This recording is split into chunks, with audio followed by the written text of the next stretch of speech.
Hi, I'm Tim Coombs, co-pastor of Trinity Presbyterian Church in Scotia, New York, and a member of the network of biblical storytellers. To learn more about its mission, go to nbsint.org.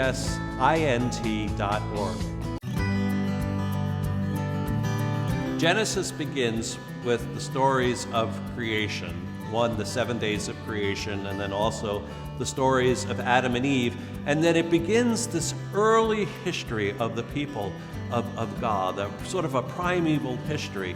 It continues through Cain and Abel, Noah and the ark, and finally to the Tower of Babel.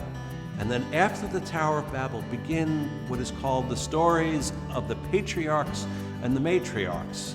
The first patriarch being Abraham, who leaves the area where the Tower of Babel occurred and goes to a land that God is going to promise him.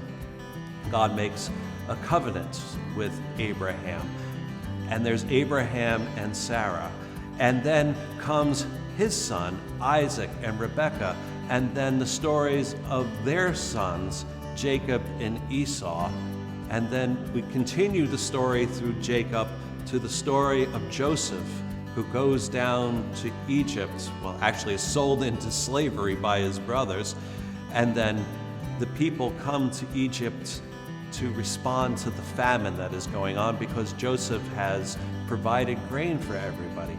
Now, these stories of the patriarchs and matriarchs are not stories of perfect people. They have their flaws, as we see, and that's part of the story of Genesis.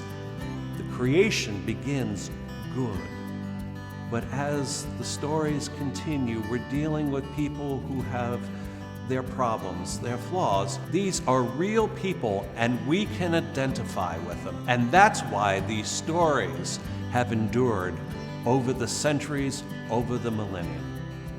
That is what Genesis is about.